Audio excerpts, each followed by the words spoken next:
처벌할 수 있을까요? 아니 근데 이거 이거 처벌하면 아무데나 가서 처벌 답이 보고 있죠, 선생님. 이거 처벌 안 하면 다 이거는 가는 건데? 시간대도 이미 그렇잖아, 계획적이고. 새벽 시간. 아 근데 안타깝게도 처벌이 쉽지 않을 것 같은데. 아 근데 이걸 처벌 안 하면 어떡하지?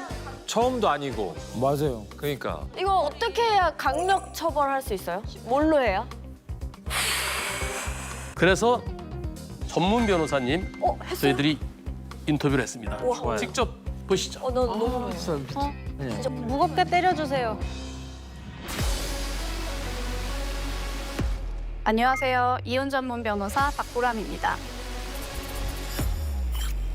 포스가. 일단 뭐 사안에 따라서 행위 태양에 따라서 조금씩 차이는 있을 수 있는데 기본적으로는 스토킹 처벌법 위반죄 그리고 주거침입죄, 경범죄 처벌법 위반 이 정도를 좀 검토해 볼 수 있을 것 같습니다. 해야죠. 더.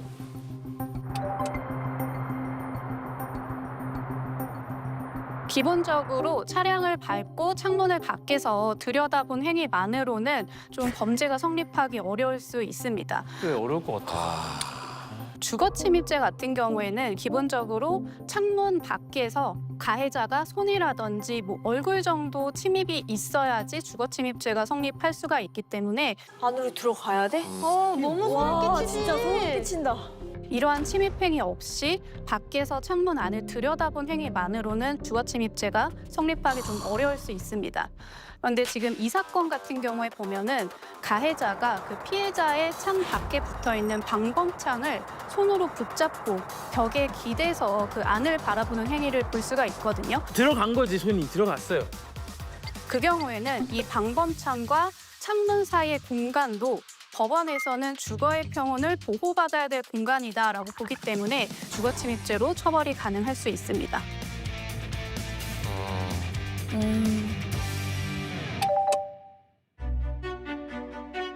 스토킹 처벌법에 따라서 스토킹 범죄로 인정되려면 지속적 또는 반복적으로 스토킹 행위가 이루어져야 되고요.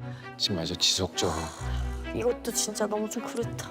한 번이라도 싫은데. 여기서 스토킹 행위라는 거는 상대방의 의사에 반해서 정당한 이유 없이 접근을 하거나 따라다니는 것처럼 불안감이나 공포심을 조성하는 행위를 말합니다. 그런데 지금 이 사건 같은 경우에 일면식도 없는 남성이 창밖에서 일정 시간 의도적으로 피해자의 집 안을 지켜본 행위는 분명히 피해자로 하여금 불안감과 공포심을 유발하는 행위가 맞기 때문에 스토킹 행위로 일단 인정이 될 수가 있고요. 오. 아하. 다만 이 행위가 처벌까지 이어지기 위해서는 그런 스토킹 행위가 일정 기간을 두고 지속적 또는 반복적으로 이루어졌다라는 게 입증돼야 합니다. 기간이 좀 뜨문뜨문하구나. 그 2년이라는 시간적 간격이 꽤 길기 때문에 그 측면에서 반복성의 요건을 좀 충족하기 어렵다라고 볼 수가 있을 것 같고요. 네, 그럼에도 불구하고 지금 같은 장소에서 같은 방법으로 스토킹 행위가 이루어졌기 때문에 그리고 이런 구체적인 상황이라든지 그 의도 자체가 굉장히 악질적으로 보이는 측면이 있어서 이런 사건에서는 스토킹 범죄로 처벌하는 것이 타당하지 않을까 이렇게 생각이 들긴 합니다. 악질이야 진짜 너무 저거 이렇게 하는 거 봐. 이거 그냥 코어로 버티셔가지고.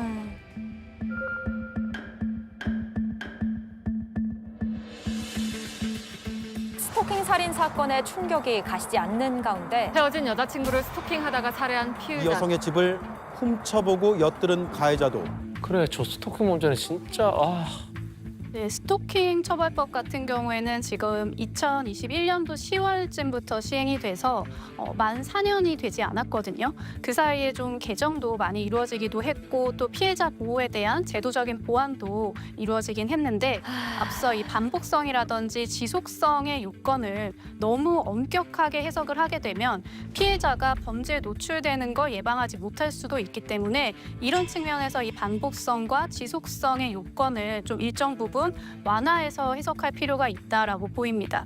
맞아 완화해야 돼. 그리고 또 이 스토킹 범죄 같은 경우에는 사후적인 처벌도 굉장히 중요하지만 무엇보다 예방이 더 중요한 사건이다라고 보여지거든요.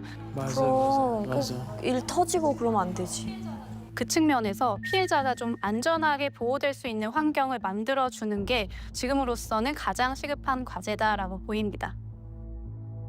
그러니까 저런 일들이 다 일이 벌어져야 뭐가 맞아. 저거는 애매한 게 아니야. 만약에 더 큰 범죄로도 이어질 수 있는 거죠. 그러니까 더 큰 문제를 기다린다니까요.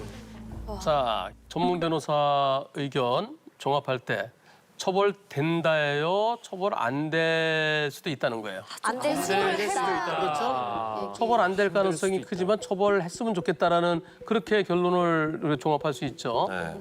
이게 답답한 겁니다. 그러니까. 아까 저 처벌할 수 있을까요? 그랬더니 저걸 처벌 안 하면 됩니까? 다들 그러셨잖아요. 와 근데 너무 무서워.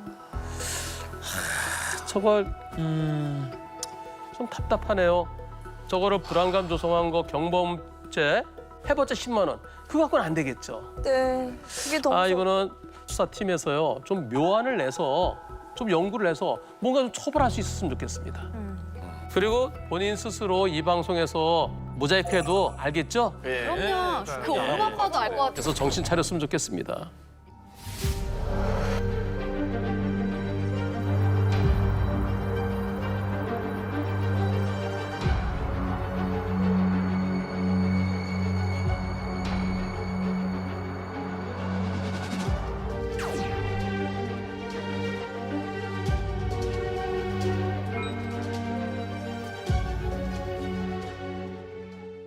기류의 빌런 1위 맞죠? 네. 영 제로. 다시 나타난 샘물은 처음 본다고. 그러니까. 2년. 우리 프로그램 오래 하니까 이런 일도 있네. 와 2년 만에 다시 그 영상이 놀랍다. 올게 대박이다. 와 이거 집어야겠다.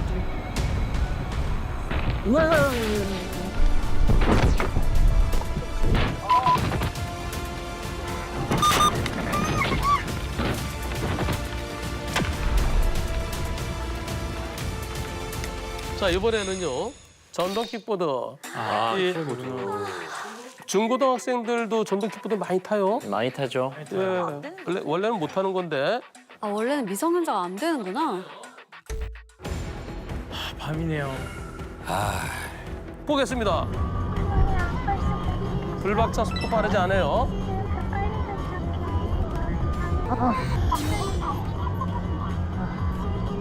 아이고.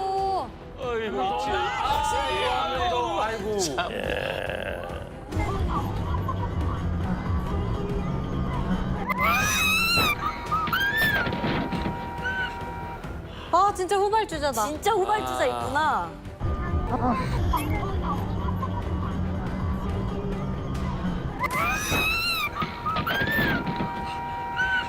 근데 앞에 전동 킥보드랑은 차이가 뭐죠? 앞에 전동 킥보드는 좌회전 어떻게 했어요? 넓게. 넓게. 예, 원래 이렇게 도는 거죠. 넓게. 예. 하지만 그런데 아, 어떡해. 바로 왔네. 각선. 거의 역방향으로 들어왔죠, 좁게. 네. 몇 대 몇? 아니어도 백빵. 아 근데 이것도 뭐 여기 교차로처럼 여기 정지선이 있었거든. 그러니까 주행. 정선이 있었죠. 근데 정선에 멈춰도 보여요, 안 보여요? 불법 주정차 있잖아요. 2차도 또 혼내야 되는 네, 거야. 안 되죠. 저렇게 교차로에서 5m 이내에는 차를 세우면 안 되잖아요. 딱 이 교차로 물고 서 있어요. 잘못했네. 이 차 때문에 안 보였어요. 그래서 형식적으로 엄격하게 판단하는 좌우가 확인되지 않을 때는 일시정지해야 된다. 왜 안 했느냐? 그런 판사 만나면 불박차도 일부 잘못 있다고 할 수 있겠지만 이거 100대빵 가는 게 옳지요. 네, 우리 정서에 맞죠? 네. 학생 80, 불법 주정차 20. 아, 그렇게? 예, 저는 빵. 예. 그치, 그 정도. 근데 불법 주정차는 저거는 고발 대상이 안 되나요? 저거는 저 차에 대해서 형사처벌까지는 묻기는 어렵습니다. 다만 민사적으로는 이 사고에 있어서 너만 없었으면 미리 보고서를 피할 수 있었지 않겠느냐. 네. 너도 책임져라. 그게 여태까지 20% 정도 책임졌어요. 20%는 너무 적어요. 한 30, 50까지 생각해야 되지 않을까 싶습니다. 저 개인적으로는요.